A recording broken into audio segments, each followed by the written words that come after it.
Hello friends, आज हम लोग डिस्कशन करने वाले हैं डेटा सेंटर के बारे में। तो सबसे पहले हम लोग जानेंगे डेटा क्या होता है। डेटा वो होता है जो हम लोगों का जो भी फाइल्स होते हैं, दैट इज कॉल्ड डेटा। उस डेटा को जहां पर हम लोग स्टोर करते हैं उसको सेंटर बोलते हैं, यानी डेटा सेंटर। जहां पर फाइल को स्टोर करके रखा जाता है और that is called the data centre. Example हमारा लैपटॉप हो सकता है, डेस्कटॉप हो सकता है, यूएसबी ड्राइव्स हो सकते हैं। तो ये इन सब जहां पर भी डेटा को स्टोर करके रखते हैं that is called data centre. हम लोग आसान भाषा में समझ सकते हैं। लेकिन आप यहाँ पे ये जो आप फोटो देख रहे हैं ये एक बहुत ही बड़ा डेटा सेंटर का है। एग्जाम्पल आप गूगल का ले सकते हैं, अमेजोन का ले सकते हैं, क्योंकि उन लोगों के पास इतने ज्यादा यूजर्स हैं कि वो एक छोटे से जगह पर किसी भी स्टोरेज को नहीं रखा जा सकता। तो इन लोगों के पास एक बहुत बड़े बड़े स्पेस में डेटा सेंटर क्रिएट किए हुए रहते हैं। तो सबसे पहले हम लोग जानेंगे कि डेटा सेंटर की जरूरत क्यों पड़ी। तो पहले के जमाने में जो कंप्यूटर का इन्वेंशन हुआ था, तो उस जमाने में एक कंप्यूटर की जो भी फाइल्स होती थी, छोटी फाइल, उसको दूसरे सिस्टम से कनेक्ट करने के लिए फ्लॉपी डिस्क का इस्तेमाल करते थे। तो फ्लॉपी डिस्क को सिस्टम 1 से कॉपी करके फिर सिस्टम 2 के फ्लॉपी ड्राइव में लगा करके उसको इस्तेमाल करते थे। तो जब डेटा कम था तो फ्लॉपी से काम होता था। डे बाय डे क्या हुआ कि डेटा का स्टोरेज बढ़ता चला गया, डेटा की कैपेसिटी बढ़ती चली गई। तो उसके बाद नेटवर्क कनेक्टिविटी, एक सिस्टम को दूसरे सिस्टम से कनेक्ट करना, फिर उसका फाइल दूसरे सिस्टम में शेयर करना, तो फ्लॉपी से नहीं हो पा रहा था। तो धीरे धीरे करके लैन वैन स्विचेस, राउटर, नेटवर्किंग डिवाइसेस का इन्वेंशन होता चला गया। उसके बाद फिर क्या हुआ कि जब डेटा बहुत ज्यादा हो गया, ज्यादा किसी भी सिस्टम में डेटा बहुत ज्यादा हो गया तो हार्ड डिस्क में भी वो डेटा स्टोर नहीं हो पा रहा था।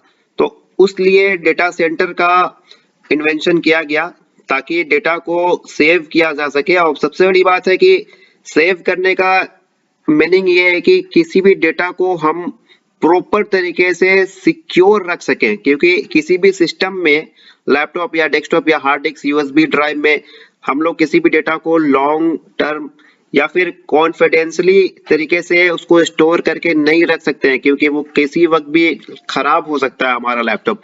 तो इसलिए सर्वर का इन्वेंशन किया गया ताकि डेटा सेंटर में जो भी सर्वर्स लगे रहेंगे वो क्या है कि 24/7 ऑन रहते हैं। ठीक है, उनके बहुत सारी सिक्योरिटी होती है, वहां पे इलेक्ट्रिसिटी होती है, मशीन्स लगे होते हैं, कूलिंग मशीन्स लगे हुए रहते हैं। तो बहुत सारी चीजें होती हैं जिससे कि डेटा को हम लोग स्टोर करके रखते हैं ताकि हमारा डेटा बिल्कुल सेफ रहे और सिक्योर रहे। तो हम लोग जानेंगे कि डेटा सेंटर एग्जैक्ट में होता क्या है।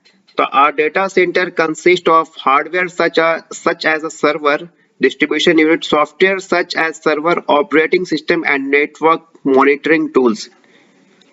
Our data center is a facility that centralize and organization IT equipment as well as where it store and manage its data.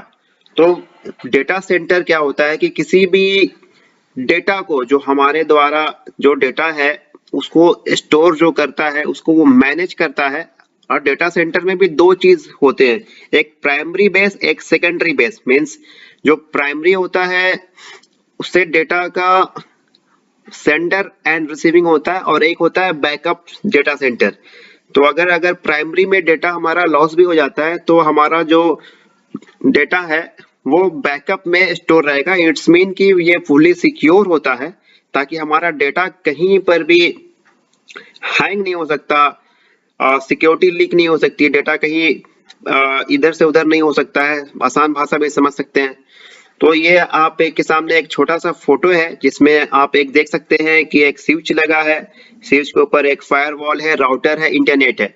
तो पहले हम लोग जानेंगे कि हम लोगों के पास जो भी सिस्टम्स होते हैं, किसी भी कंपनी में मान के चलें कि 10, 12, 15, 10,000, 20,000 ऐसे अगर सिस्टम लगे हुए हैं तो उनको मैनेज करने के लिए, इंटर कम्युनिकेट करने के लिए एक स्विच लगा होता है जो लेयर 2 पे काम करता है, या लेयर 3 स्विच भी होते हैं, ठीक है। तो ये इंटर कम्युनिकेशन करने के लिए स्विच लगे हुए होते हैं, यहाँ पे आप देख सकते हैं। तो सारे स्विच से सारे के सारे laptops and IP phone, PDA, ये सारा जो है हमारा स्विच से कनेक्ट होता है, और स्विच के ऊपर एक फायरवॉल होता है जहां पर हम लोग एक सिक्योरिटी बेस तैयार करते हैं कि कौन से चीज का स्विच में कौन से इंटरनेट का पोर्टल आएगा अप एंड डाउन में। तो ये आप देख सकते हैं, इसके ऊपर राउटर लगा हुआ है। राउटर से वैन के थ्रू हम लोग इंटरनेट को लेते हैं, और उसके बाद स्विच के थ्रू हमारे सारे सिस्टम्स में इंटरनेट चले जाते हैं। और ये सारे के सारे स्विच जो होते हैं वो हमारे एक सर्वर से कनेक्ट हो जाते हैं, जहाँ डेटाबेस सर्वर होता है, जहाँ पे हम लोग के सारे डेटा को स्टोर करके रख सकते हैं। क्योंकि हमारे सिस्टम में जो भी स्टोरेज होता है, ठीक है, ये परमानेंट सिक्योर नहीं होता है, ठीक है। तो बहुत सारी कंपनियों में जो होता है डेटा, वो सिक्योरिटी पर्पज से होना चाहिए, क्योंकि जाहिर सी बात है, अगर आप बैंक में हैं या फिर किसी मिनिस्ट्री में हैं, तो बहुत सारे विभाग में अगर आप चले जाएं तो वहां पे डेटा हाईली सिक्योरिटी बेसिस पे काम करता है। अगर वहां पे एक भी फाइल इधर से उधर हो जाए तो बहुत बड़ा ब्लंडर हो सकता है। तो इसलिए आप देख सकते हैं कि कोई भी डेटा जो होता है वो सर्वर में जाके सेव होता है। यानी सर्वर में भी दो होते हैं, एक सर्वर 1 और सर्वर 2, मतलब उसका बैकअप, ठीक है। तो ये बैकअप हो जाता है ताकि इन फ्यूचर में अगर कभी भी सर्वर 1 से डेटा अगर मिस्टेक से, अगर बाय मिस्टेक भी अगर वो डिलीट हो जाता है, या फिर हैंग हो जाता है, या फिर किसी वजह से अटैक हो जाता है उसके ऊपर, तो बैकअप से हम लोग उस चीज को ले सकते हैं, लेकिन हमारा डेटा बिल्कुल ही सिक्योर एंड सेफ रहेगा। तो आप यहाँ पे देख सकते हैं कि नीड ऑफ डेटा सेंटर, ये इसका डायग्राम है ये। तो टाइप ऑफ डेटा सेंटर के बारे में हम लोग जानेंगे कि डेटा सेंटर कितने तरह के होते हैं। तो बेसिकली आप यहाँ पे देख सकते हैं कि डेटा सेंटर जो है, पहला है एंटरप्राइज डेटा सेंटर, दूसरा है मैनेज सर्विस डेटा सेंटर, तीसरा है कोलोकेशन डेटा सेंटर, एंड चौथा अभी नया जो आया हुआ है क्लाउड डेटा सेंटर। सबसे पहले हम लोग जानेंगे इंटरप्राइज डेटा सेंटर के बारे में। तो इंटरप्राइज डेटा सेंटर बेसिकली वो होता है कि अगर कोई भी कंपनी सेल्फ अपने डेटा को स्टोर करके रखना चाहती है अपने ही ब्रांच के लिए, नॉट फॉर पब्लिक, तो ऐसे डेटा सेंटर को इंटरप्राइज डेटा सेंटर बोलते हैं। लेकिन यहाँ पे आप देख सकते हैं manage service data centre. Manage में क्या होता है कि कोई भी कंपनी थर्ड पार्टी बेसिस पे किसी जगह पर अपना स्पेस लेती है और बिल्डअप करती है अपने डेटा को, ठीक है। कोलोकेशन में क्या होता है कि कोई भी कंपनी स्पेसिफिक कोई डेटा सेंटर की जो कंपनी होती है, जो दूसरे कंपनियों को रेंट पर, ऐसा आप देख सकते हैं कि कोई भी रेंटर आपके किसी भी रेंट के घर में रहता है, तो एक पैसा वो उसको देना होता है घर में रहने के लिए। तो ये तीसरा नंबर कोलोकेशन डेटा सेंटर जो होता है, ये किसी भी कंपनी में अगर आप स्टोरेज ले रहे हैं तो उसके लिए उस कंपनी को आपको रेंट पे करना पड़ेगा, that is called colocation data center. ये चौथा आप देख सकते हैं cloud data center. Cloud data center जो होता है, इसमें पब्लिकली, जैसे एग्जांपल गूगल जो है आपको गूगल ड्राइव के लिए 15 GB देता है, ठीक है। उसी तरह जो है माइक्रोसॉफ्ट है, IBM है, AWS है। तो ये सारे जो होते हैं ये क्लाउड बेसिस पर अपने कस्टमर को डेटा प्रोवाइड करते हैं ताकि वो अपना सर्विस जो है वो आसानी के साथ दे सकें और अपना डेटा सेंटर यानी डेटा स्टोरेज भी सेल करके पैसा कमा सकते हैं। Function services of data centre. Data centre के द्वारा हम लोगों को क्या क्या सर्विसेज मिलती हैं, तो सबसे पहले देखेंगे डेटा स्टोरेज। कोई भी डेटा को हम लोग आसानी के साथ स्टोर करके रख सकते हैं। दूसरा है ईमेल सर्विसेज।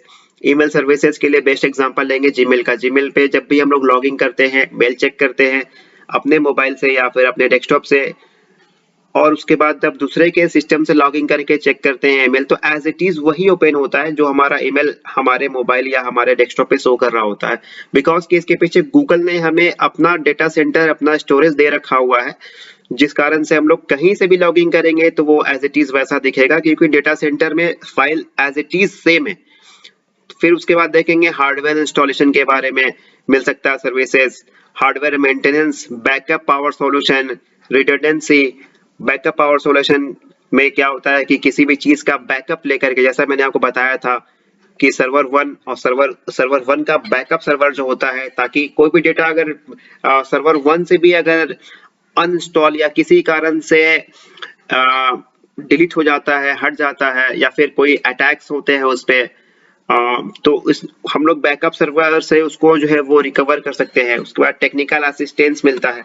यहाँ पे आप एक देख सकते हैं डेटा सेंटर जो है, एक छोटा सा फोटो मैंने यहाँ पे डाला हुआ है, जाके इससे क्लियर हो जाएगा कंसेप्ट कि data center as it is कैसे वर्क करता है। तो यहाँ पे आप देख सकते हैं कि एक ऑफिस है, किसी भी कंपनी को आप ले लें, कंपनी में सिस्टम्स लगे हैं और बहुत सारे फाइल्स होंगे जो स्टोरेज करने के लिए। यहाँ पे आप देख सकते हैं कि डेटा सर्वर टेक सपोर्ट लगा हुआ है, नेटवर्किंग डिवाइस के थ्रू लाइन वैन स्विचेस एंड राउटर के थ्रू जो है वहाँ पर स्टोरेज वहाँ पे लगा हुआ है, डेटा सर्विस सेंटर बने हुए हैं यहाँ पे डेटा स्टोरेज है, फिर डेटा प्रोसेसिंग सेंटर है। तो डेटा प्रोसेसिंग सेंटर जो होता है वो डेटा स्टोरेज सेंटर से यहाँ पे जुड़ा होता है। यहाँ पे आप देख सकते हैं कि आप यहाँ पर एक डेटा सेंटर इंजीनियर यहाँ पे बैठा हुआ है। तो यहाँ पे आप देख सकते हैं कि इस तरीके से हमारा डेटा जो है कोई भी कंपनी का डेटा जो है सबसे पहले क्या होता है कि राउटर स्विच के थ्रू हमारे स्टोरेज पर आता है, लोकल स्टोरेज पे। उसके बाद फिर जो है वहां से डिस्ट्रीब्यूट होकर के प्रोसेसिंग सेंटर पे पहुंचता है।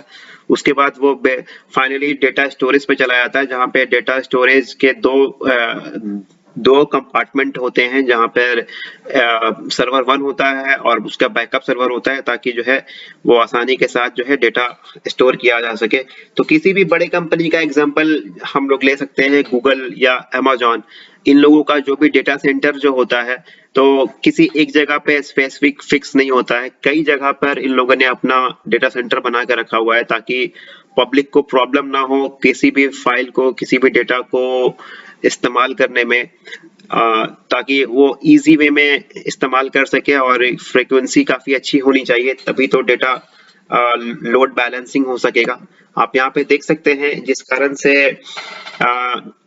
डेटा सेंटर को चार लेवल पर रखा गया है। पहला है टायर 1, 2, 3 एंड 4। 1 में क्या होता है कि नन कैपेसिटी कंपोनेंट होता है, जिसमें क्या होता है कि कोई भी डेटा या फाइल जो होता है उसका स्पीड थोड़ा कम होता है, क्योंकि ये सिंगल अपलाइन पे काम करता है। उसके बाद टायर 2 में क्या होता है कि उसकी थोड़ी सी कैपेसिटी बढ़ जाती है और स्टोरेज जो होता है वो रिडंडेंट होता है। उसके बाद डुअल पावर इक्विपमेंट आता है, जिसमें टायर 3 जिसको बोलते हैं, इसमें अपलिंक जो है वो मल्टीपल हो जाता है, इससे डेटा की स्टोरेज कैपेसिटी और उसको हैंडलिंग करना बड़ा आसान सा हो जाता है। और टायर 4 में क्या होता है कि बहुत ही आसान तरीके से डेटा जो है हम लोग इस्तेमाल कर सकते हैं, किसी भी तरह का कोई रुकावट नहीं आएगा। अगर उस पर बहुत ज़्यादा लोड बैलेंसिंग आता है तो वो ऑटोमेटिकली उस चीज़ को जो है टॉलरेंट करेगा और everyone can use very easy way. So आज के लिए इतना ही। Thank you so much.